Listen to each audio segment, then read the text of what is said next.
నమస్కారం గురుగారు. హారతి గారు నమస్కారం అండి. గురుగారు, ఈ సంవత్సరం ఈ కొత్త సంవత్సరం అనేది మీనరాశి వాళ్ళకి ఏ విధంగా ఉండబోతుంది? వీళ్ళకి ఎక్కడెక్కడ అనుకూలతలు ఉన్నాయి, ఎక్కడెక్కడ ప్రతికూలతలు ఉన్నాయి?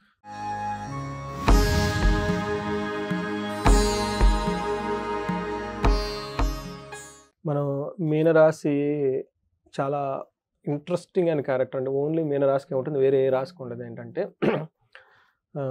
వీళ్ళు పారే నది లాంటి వాళ్ళండి.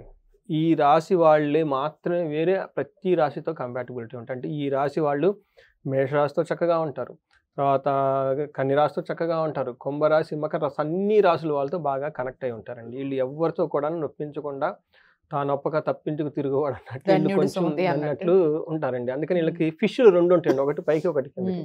కింద ఉంటే పైకి, పైన ఉంటే కిందకు ఉంటారు. ఇంకొకటి ఇది జలతత్వ రాశి అండి. అంటే ఎప్పుడు సాగిపోతూ ఉంటుంది. ఈ విషయం వీళ్ళకి ఎందుకు చెప్తున్నానంటే, వీళ్ళకి ఏలినాటి శనితో చాలా ఇబ్బందులు పడ్డారు. మనకి బాహుబలిలో ఇంట్రడక్షన్ ఒక సాంగ్ ఉంటుందండి, ఒక నది పారుతూ ఉంటుంది, ఆ మమతాల తల్లి అని చెప్పేసి. ఇందులో ఆ పాట మీనింగ్ చాలా బాగుంటుంది. అది యాక్చువల్గా వీళ్ళకి అప్లై అవుతుంది. అదేమంటే నది ఎలా పారుతుంది అంటే పైనుంచి కింద పడుతుందంట. అక్కడి నుంచి కింద పడినప్పుడు దెబ్బ తగులుతుంది కదా, ఆగదంట, పారుతూనే ఉంటుందంట. వెళ్ళేటప్పుడు దారిలో రాళ్ళు, రొప్పలో కొండలు వస్తాయంటండి, తిరిగి వెళ్తుందంట. మధ్యలో రాళ్ళు వస్తాయంట, వాటిని మధ్యలో నుంచి చీల్చుకునేపోతుంది. అలా వెళ్ళిపోయి కొంత టయానికి ఆ ప్రవాహానికి రాళ్లే కరిగిపోతాయి అంట. సో వీళ్ళని ఎవ్వరేం చేయలేరు. కరెక్ట్గా గెస్ట్ చేశారు. వీళ్ళ అగాధాల్లోంచి పడిన వీళ్ళ మూమెంట్ ఆగరు, వీళ్ళ ఫ్లో ఎనర్జీ, లైఫ్ ఎనర్జీ ఆగదండి. ఇది ఎందుకు చెప్తున్నానంటే, మీనరాశి వాళ్ళు వీళ్ళకున్న స్ట్రెంగ్త్ అదండి. మీనం రాశిలోనే వీళ్ళకున్న స్ట్రెంగ్త్ ఏంటంటే, కింద డిగులుగా ఉన్న పైకి చూస్తారు, పైన ఉన్నప్పుడు కిందకు చూస్తారు, అందరిలో కలిసి వెళ్ళిపోతారు. వీళ్ళ లైఫ్లో ఎక్కడ ఆగదనమాట. ఇది ఒక్కసారి ఈ రాశి వాళ్ళు గుర్తుపెట్టుకోవాలి. ఈ విశ్వవసునామ సంవత్సరంలో వీళ్ళకి ఏలినాటి శని నడుస్తూ ఉన్నా వీళ్ళ యొక్క ప్రవాహాన్ని ఎవరు ఆపరు. అందుకనే దారిలో ఆటంకాలు ఉన్నాయని, రాళ్ళు ఉన్నాయని, పైనుంచి అగాధాలు ఉన్నాయని మీరేం టెన్షన్ పడకుండా జస్ట్ మూవ్ అనండి. అయితే ఇందులో వాళ్ళకి చాలా విషయాల్లో శుభసూచకంగా ఇందులో ఏంటంటే, విశ్వవసునామ సంవత్సరం, ఈ పేరులోనే మనకి విశ్వవసు ఉన్నట్లు, ఈ విశ్వం అంతా మనకి సంపదలు నిండి ఉన్నట్లు. కొన్ని గ్రహాల వల్ల టెంపరీగా ఇబ్బంది ఉండొచ్చు, బట్ అది మాత్రం టెంపరీ. లాస్ట్ ఇయర్ పర్టికులర్గా కనుక పోలిస్తే వీళ్ళకి చాలా వరకు ఇంప్రూవ్మెంట్ ఉన్నాయండి ఈ ఫిగర్స్లో విషయంలో. ఇది కొంచెం వాళ్ళు హ్యాపీగా ఫీల్ అవ్వాల్సింది. రెండు, వీళ్ళకి ఇంకొక శని వీళ్ళ జన్మ రాశిలోనే ఉంటున్నారు. గురువు వచ్చేటప్పుడు 4th హౌస్లో, రాహు కేతువులకి 12th హౌస్లో, 6th హౌస్లో ఉన్నారండి. కేతు 6th హౌస్లో చాలా చక్కటి యోగ్యతను ఇస్తారండి వీళ్ళకి. శని వీళ్ళకి జన్మ రాశిలో ఉంటే ఏమవుతుందంటే లాస్ ఆఫ్ వెల్త్, ధనాన్ని కోల్పోతారు. రెండోది బంధు క్లేశం, గురువు వల్ల 4వ ఇంట్లో ఉండటం వల్ల ఇది బంధువులతో గొడవలు వచ్చే అవకాశం ఎక్కువగా ఉంటుంది. తర్వాత రాహు 12వ ఇంట్లో ఉండటం వల్ల ద్రవ్య హాని, అంటే వీళ్ళు సంపాదించుకున్న ధనానికి ఎక్కువగా హాని జరిగే అవకాశం ఎక్కువగా ఉంది. లాస్ట్లో 6th హౌస్లో కేతు ఉండడం వల్ల విత్తం, అంటే ఫైనాన్షియల్గా గెయిన్ కూడా ఉంటుంది. ఇది సింపుల్ లాంగ్వేజ్. వీళ్ళకి డబ్బులు కోల్పోయే అవకాశం ఎక్కువగా ఉంటుంది. ఇంతకుముందు దాచుకున్న ధనం, దానికి హాని కలిగే అవకాశం ఎక్కువగా ఉంటుంది. అలా అని మనీ ఫ్లో ఏదో ఒక విధంగా ఉండే అవకాశం ఎక్కువగా ఉంటుంది. బంధువులతో గొడవలు అయ్యే అవకాశం ఎక్కువగా ఉందండి. అంటే వీళ్ళకి అన్ని మనీ రిలేటెడ్ ప్రాబ్లమ్స్, బంధువులు రిలేటెడ్ ఉండే ప్రాబ్లమ్స్ ఈ విశ్వవసునామ సంవత్సరంలో ఎక్కువగా ఉంటాయండి. మిగతా విషయాలు వీళ్ళకి నార్మల్గా ఉంటుంది. శని వీళ్ళకి 1st హౌస్లో ఉండి 3rd, 10th హౌస్లో ఉండటం వల్ల ఏంటి అంటే, వీళ్ళకి తేజోహాని, మతిర్భ్రంశో, మనఃపీడ, భయం తదా, రోగహార్తిర్బంధువైరం చ స్వజనే, వ్యసనం జన్మగే శని అని చెప్తారు. అంటే వీళ్ళకి తేజోహాని, అప్పటిదాకా వీళ్ళు బ్రైట్గా కాంతి ఉన్నవాళ్ళు మొహం మీద ఒక మెచ్యూర్డ్ లుక్ రావటం, గ్రే హెయిర్ రావటం, ముడతలు పట్టడం, ఇలాంటి జరిగే అవకాశం ఎక్కువగా ఉంటుంది. మోస్ట్ ఇంపార్టెంట్ పాయింట్, శని వీళ్ళకి జన్మలో ఉండటం వల్ల మతిర్భ్రంశం, వీళ్ళు కరెక్ట్ అయిన డెసిషన్ తీసుకోలేరు. చాలా వరకు ఏదో ఒక విషయంలో ఏం చేస్తారంటే they will struck up with one small జాబ్కి అయిపోతారండి వాళ్ళు. ఏంటి ఇలా అవుతున్నాము అంటే వీళ్ళ బ్రెయిన్ షార్ప్గా పనిచేయదండి. మతి భ్రంశం అంటారు అనమాట. తర్వాత మనఃపీడ, మనసులో ఎప్పుడు ఏదో ఒక బాధపడుతూ ఉంటారు. అయ్యో మనం ఇప్పటిదాకా ఇలా చేస్తామే, ఇలా ఉన్నాము, ఏంటి సడన్గా బిజినెస్ పోయింది, డబ్బులు పోయింది, ఇన్ని బాధలు ఉన్నాయి ఏంటని చాలా బాధపడుతూ ఉంటాడు, భయపడుతూ కూడా ఉంటారు. ఫ్యూచర్ ఎట్లా గడవాలి, అంతే కదండి. 4-5 సంవత్సరాలు ఏ జాబ్ ఏది లేకుండా ఉంటా, అది ఎంతవరకు ఉంటావు తెలవకుండా ఇల్లు గడవాలి ఏంటి అని ఒక భయంతో ఉంటారు. అంతేకాకుండా రోగహార్తి, రోగాలు కూడా వచ్చే అవకాశం ఎక్కువగా ఉంటుంది. బంధువులతో గొడవలు పడే అవకాశం. ప్లస్ ఇక్కడ ఏం చెప్తారంటే వ్యసనం, వీళ్ళు చెడు అలవాట్లకి బానిసలే అవకాశం చాలా ఎక్కువగా ఉంటుంది. చాలా చాలా కేర్‌ఫుల్‌గా ఉండాలి. అయితే వీళ్ళకి ఉన్న బెనిఫిట్ ఏంటంటే బ్రదర్స్ వల్ల చాలా హెల్ప్ వస్తుంది. తర్వాత 10వ ఇంట్లో దృష్టి ఉండటం వల్ల ఏదైనా గనక పని చేస్తే ఆ పనిలో వీళ్ళకి లాభం రాదండి. అంటే ఆ పనిలో లాభం ఉండదు.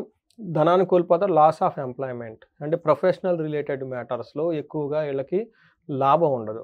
అంటే చాలా ఏదో చేస్తున్నాము, వెళ్తున్నాము, చేస్తున్నాము, వెళ్తున్నాము ఏదేదో అలా బతకడానికి ఉంటుందే తప్ప పెద్దగా లాభం వచ్చేదైతే ఏముండదండి వీళ్ళకి. గురువు 4వ ఇంట్లో ఉండటం వల్ల ఏం చెప్తారంటే అంత మంచిది కాదండి. వీళ్ళకి ఏ విధంగా మంచిది కాదంటే యాచనం బుద్ధి చాంచల్యం. అగైన్ అప్పటిదాకా వీళ్ళు చాలా డిగ్నిటీగా బతికిన వాళ్ళు సడెన్‌గా వీళ్ళకి డబ్బులు అవసరమయ్యి ఎవరెవరి దగ్గరికో పోయేసి డబ్బులు కావాలి, డబ్బులు కావాలని అడుగుతూ ఉంటారు. చాలా ఇన్సల్ట్‌గా ఫీల్ అయిపోతారు. బుద్ధి చాంచల్యం అంటే రకరకాల ఆలోచనలు వచ్చేస్తూ ఉంటాయి. ఏది చేద్దాం, ఏది చేయకూడదు, అసలు ఇది చేయవచ్చో చేయకూడదా ఇంకా మారుతూ ఉంటుందన్నమాట. అంటే తేజోహాని మనం ఇందాక చెప్పుకున్నాం కదా, ఒక మెచ్యూర్డ్ లుక్ వస్తుంది. ఒక వాళ్ళలో ఉన్న ఒక గ్లోరియస్ పోతుందండి. అంతేకాకుండా ధనం విపరీతంగా ఖర్చు అవుతుంది. దేశత్యాగం ఈ టైంలో ఉన్న ప్లేస్‌ని వదిలి వేరే ఫారిన్ వెళ్ళే అవకాశం, లేదంటే అక్కడున్న టోటల్‌గా చాలామంది నాకు తెలిసిన వాళ్ళు బెంగుళూరులో ఉండి హైదరాబాద్‌కి రావటం, లేదంటే హైదరాబాద్ నుంచి బెంగుళూరు వెళ్ళిపోవటం, అప్పటిదాకా సంబంధం లేని ఊరికెళ్ళిపోవటం, ఈ టైపు చాలామంది ఎక్కువ మంది నాకు ఫోన్‌లు చేసి ఈ టైంలో ఫారిన్ కంట్రీ వెళ్ళటము, అలాంటివి చాలా ఎక్కువగా ఉంటుంది. కలహం, గొడవలయ్యే అవకాశం ఎక్కువగా ఉంది. అయితే ఈళ్ళు 4థ్ హౌస్‌లో నుంచి దృష్టి 8థ్ హౌస్‌లో ఉండటం వల్ల ఈళ్ళకేమవుతుందంటే లాంగివిటీ, దీర్ఘాయువు ఉంటుంది.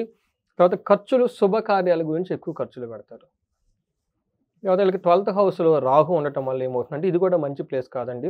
దారిద్ర్యము, ధననాశనము, నేత్రపీడనం, రిపోభయం అంటే పై ఉన్న బాసుల నుంచి బాగా ప్రెషర్ ఉంటుంది. కార్య విఘ్నం, ఏదైనా పని గనక చేస్తే కార్యానికి ఆటంకాలొస్తాయి. బట్ ఒక బ్యూటిఫుల్ థింగ్ ఏందంటే ప్రవాసం, ఫారిన్ వెళ్ళాలనుకున్న వాళ్ళకి చాలా అనుకూలంగా ఉంటుంది. సో, ఈ విధంగా మనకి చూసుకుంటే 3 గ్రహాలలో ఏది కూడాను వీళ్ళకి అంత సపోర్టివ్‌గా లేదు. అందుకని నేను ఫస్ట్‌లో చెప్పానేమంటే 'బాహుబలిలో' ఆ నది ఎళ్తూ ఉంటది చూడండి. అది ఇవన్నీ ఎటు ప్రవహించినా ప్రవహిస్తూనే ఉంటుంది గానీ అంటే ఇవన్నీ మీకు టెంపరరీ అండి. హ్మ్. ఇది మీకు లైఫ్ అంతా ఇలా ఉండేది కాదు. నాకు చాలామంది ఫోన్‌లు చేస్తుంటారు 45 ఇయర్స్‌కి ఈ ఉన్నవాళ్ళకి. సార్ ఏంటండి పిల్లలు పెళ్ళిళ్ళైపోయినాయి, ఇలాంటి పెళ్ళిళ్ళు కావాల్సొచ్చింది. నాకేమో 45, 50 వచ్చింది. అసలు ముందు లైఫ్ ఉందా? హ్మ్. జనరల్‌గా వచ్చేది కదండీ. ఒక స్టేజ్ రాంగానే కొంచెం హెల్త్ బాగాలేంగానే అయ్యో! నాకు 2 పిల్లలున్నారు అంతా అయిపోయింది కదా! అని అసలు ముందు నేను పనికొస్తానా? ఇంతే నా లైఫ్ అని ఒక హ్మ్. వచ్చి నాకు చాలామంది ఫోన్‌లు చేస్తుంటారు. పర్టిక్యులర్‌గా middle age people, mid life crisis అంటారు. లేడీస్ అయితే పోస్ట్ మెనోపాజ్ ఈ టైంలో హార్మోనల్ చేంజెస్ వచ్చేసి వాళ్ళకి ఏమవుతుందంటే లోన ఇన్ఫీరియారిటీ కాంప్లెక్స్, ఒక ఇన్‌సెక్యూరిటీ డెవలప్ అవుతుంది. ఇట్లా జెంట్స్ కూడా ఒక స్టేజ్‌కి రాంగానే they cannot accept they are young, they are also old. వీళ్ళకి మిడ్ లైఫ్ క్రైసిస్ అంటారు. వాళ్ళకి ఈ టైంలో వీళ్ళకి ఏలినాటి శని వచ్చేస్తే హ్మ్. వాళ్ళకి ఇంకా చాలా ఇందులోకొచ్చేస్తారు. నేను వాళ్ళకి యోగాలు చూసి చెప్తాను. ఓకే. మీకు ఈ దీర్ఘాయువు ఉంది. తర్వాత పారిజాతి యోగం ఉంది. ఈ యోగాలలో లాస్ట్ పార్ట్ ఆఫ్ లైఫ్‌లో చాలా యాక్టివ్‌గా ఉంటారు. కొంతమంది యంగ్ ఏజ్‌లో బావుంటారు. కొంతమంది ఫిల్మ్ యాక్టర్ చూసా కదండీ లాస్ట్ పార్ట్‌లో ఎక్కడెక్కడో చిన్న చిన్న ప్లేసుల్లో ఉంటారు. హ్మ్. హ్మ్. కొంతమంది లాస్ట్ పార్ట్‌లో లాస్ట్ మూమెంట్ లాస్ట్ షాట్ కూడా చేసి యాక్టివ్‌గా చేస్తుంటారు. కొంతమంది హీరోలు ఉన్నారు అమితాబ్ బచ్చన్ కానివ్వండి. వాళ్ళు 60, 65 ఇంకా యాక్ట్ చేస్తూనే ఉంటారు. అక్కినేని గారు. అక్కినేని గారు 90, 90 ఇయర్స్. హ్మ్. ఆ లాస్ట్ ఆ 'మనం' మూవీలో. హ్మ్. అలా కొంతమందికి ఆ యోగాలుంటాయి. వాళ్ళు అలా చెప్తారన్నమాట. అంటే వాళ్ళకి ఏమవుతుంది ఓహ్! మాకిదుందా? హ్మ్. అందుకని this is not the age you feel like tired, retirement or anything. ఇంకా ముందు నీకు ఇప్పుడు నువ్వు గడిచింది 40, 45 ఇంకొక 40 ఇయర్స్ నీకు యాక్టివ్ లైఫ్ అని ఇవన్నీ మనం ఈ జ్యోతిష్యం చెప్తూ ఉంటాం. ఎందుకు చెప్తున్నానంటే ఈ వచ్చే 2½ ఇయర్స్ ఎందుకు ఇలా ఉంటుంది? లేక వచ్చే 2 ఇయర్స్ ఏలినాటి ప్రభావం వల్ల.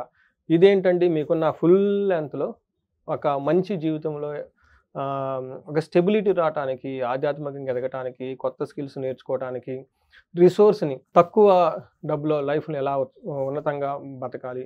వీటితో పాటు ఎక్కువ సపోర్ట్ మనకు లేకపోయినా గానీ మన సంతోషానికి అది ఆటంకం కలగకూడదు. మనం ఉండే సంతోషానికి మనకి చుట్టూ ఉన్న నలుగురు బంధువులు ఎవరో చెప్తున్నారు ఒక మహానుభావుడు ఫిలాసఫీ.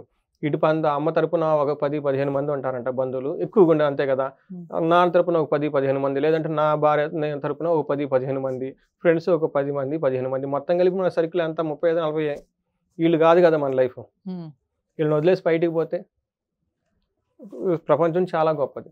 అందుకని ఈళ్ళకి ఆ బ్రాడ్ మైండ్‌తో ఈ వచ్చే 2 ఇయర్స్ చాలా యాక్టివ్‌గా, ఉత్సాహంగా ఏమంటారు మంచి ధైర్యంగా, ఫ్లెక్సిబుల్‌గా ఉన్నదాన్ని యాక్సెప్ట్ చేస్తూ లేని దానికి లేదని మనం టెన్షన్ పడకుండా హ్యాపీగా ఉండాలని చెప్పేసి ఈ విశ్వవసునామ సంవత్సరంలో వీళ్ళకి మంచి అష్టైశ్వర్యాలు భోగవాళ్ళు కలగాలని చెప్పేసి కోరుకుందాం. గురుగారు మరి పరిహార మార్గాలు వీళ్ళకి, కోర్టు వ్యవహారాలు వీళ్ళకి ఎలా ఉంటాయి గురుగారు? సార్ కోర్టు వ్యవహారాలకి వీళ్ళకి అచ్చురావండి. వీళ్ళకి కలిసి రావు. చాలా చాలా ఈ కోర్టు వ్యవహారాల్లో అస్సలు వీళ్ళకి అనుకూలంగానే ఉండదండి. ఎందుకంటే ముందు వీళ్ళకి ఆ శత్రువుని ఎదుర్కొనే కెపాసిటీ వీళ్ళకి ఉండదు. భార్యాభర్తల సంబంధాలు ఎలా ఉంటాయి గురుగారు? భార్యాభర్తల సంబంధాలు చాలా టఫ్గా ఉంటాయండి. అంత అనుకూలంగా అయితే ఏమో ఉండదు వీళ్ళకి. ఎందుకంటే వీళ్ళకి కేతు 6th హౌస్లో ఉన్నారు, 12th హౌస్లో రాహు ఉన్నారు. ఎక్కడ కూడాను భార్యాభర్తల మధ్య చాలా జాగ్రత్తగా ఉండాల్సిన అవసరం ఉంది. సంతానం కోసం ఎదురు చూసే వారికి ఎలా ఉండబోతుంది? సంతానానికి అయితే ఏమీ లేదండి, చాలా చక్కగా ఉంది వాళ్ళ గురించి అయితే. వివాహం కోసం ఎదురు చూసే వాళ్ళకి? వివాహానికి అయితే ఎలాంటి ప్రాబ్లం ఏం లేదండి. కొత్త సంబంధాలు కలిసి వస్తాయి, అవన్నీ కలిసి వస్తాయండి. వివాహం చేసుకునే వాళ్ళకి ఏముండదు. ఓవరాల్గా మిగతా ఇప్పుడు మనం చెప్పుకున్న విషయాలు కాక మిగతా అన్ని విషయాల్లో బాగుంటుందండి. గురుగారు వీళ్ళకి పరిహార మార్గాలు ఏంటి? పరిహారం వీళ్ళకి చాలా simple and straight forward but very effective. But వీళ్ళు ఎంతవరకు చేస్తారన్నది కన్సర్న్. ఎందుకంటే ఎప్పుడు దేని మీద ఫోకస్ చేయాలో దాని మీద ఫోకస్ చేయాలి. ఈ టైంలో వీళ్ళు బయటికి వెళ్ళిపోయేసి ఈ బిజినెస్లు ఆ బిజినెస్లు వాళ్ళని పెద్ద పెద్ద ప్రాజెక్టులు చేసే టైం కాదు వీళ్ళది. ఇన్ రిటర్న్ సెల్ఫ్ డెవలప్మెంట్ మీద పెట్టుకోవాలి. ఏ విధంగా యోగా చేయటం, మెడిటేషన్ చేయటం, తర్వాత సేవ చేయటం. ఎందుకంటే మనకు కొద్దో గొప్ప ఉంది, మనకంటే లేని వాళ్ళు చాలామంది ఉన్నారు. సో అనాథాశ్రమాలు చూడటము, వృద్ధులకి సేవ చేయటము, తర్వాత మనకి నైట్ టైము కొంతమంది రోడ్ల మీద పడుకొని ఉంటారు, వాళ్ళకి బ్లాంకెట్స్ ఇవ్వటం, వాళ్ళకి కేర్ తీసుకోవటం.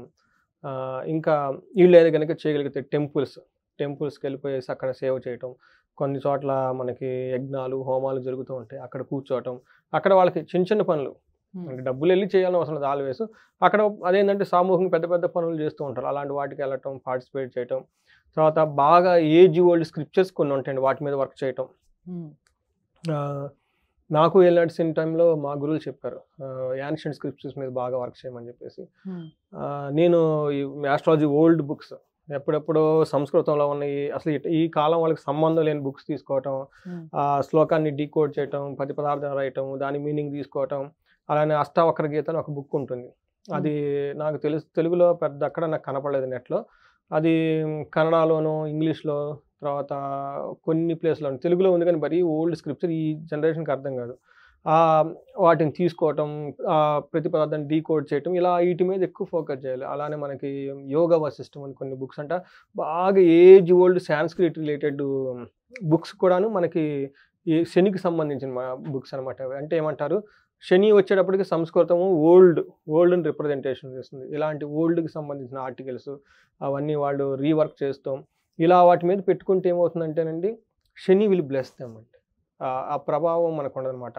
ఎప్పుడైతే మనం కందిరిగా ఉందాం, చీటింగ్లు చేద్దాం, పెద్ద పెద్ద బిజినెస్లు చేద్దాం, ట్రిక్కీగా ఉందాం, చెడ్డ పనులు చేసుకుందాం, శని వాళ్ళకి చాలా ఇబ్బంది పెట్టేస్తుంటారు.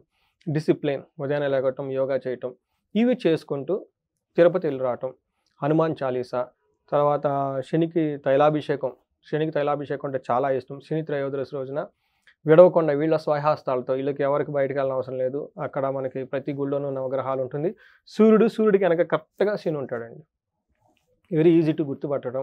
వీళ్ళ స్వహస్తాలతో వెళ్ళిపోవటం, నువ్వులు నూనె పోయటం, ఒక చిన్న బెల్లం ముక్క పెట్టడం, నువ్వులు పోయటం, తర్వాత ఒక చిన్న బట్ట, నల్ల బట్ట వాళ్ళకి వస్త్రంలాగా కప్పటం, ఇవి చేసుకుంటూ ఉంటే చాలా వరకు బాగుంటుంది. ఇంకా పెద్ద పెద్ద క్షేత్రాలు తిరుగుతూ ఉంటే మనకి శ్రీశైలం కానివ్వండి, అరుణాచలం కానీ, శివుడికి సంబంధించి శివుడికి రుద్రాభిషేకం చేసుకోవటం, రుద్రం చదువుకోవటం, వీటి మీద ఎక్కువ వర్క్ చేస్తూ ఉంటే అదంతా ఇప్పుడు ఉన్న వాళ్ళకి అదేమంటారు లాక్స్ అంటారు చూడండి, అవన్నీ లాక్స్ అన్నీ పోయి దీని యొక్క రిజల్ట్ వీళ్ళకి వచ్చే 2.5 years తర్వాత మనకేమంటారంటే అండి, శని దశలో మన ఊళ్ళల్లో చెప్తారు, నేను చెప్పేది కాదండి ఇది. శని ఏలినాడు శనిలో ఏదైతే వాళ్ళు చేస్తారో అది వాళ్ళకి తిరిగి వచ్చింది అంటండి.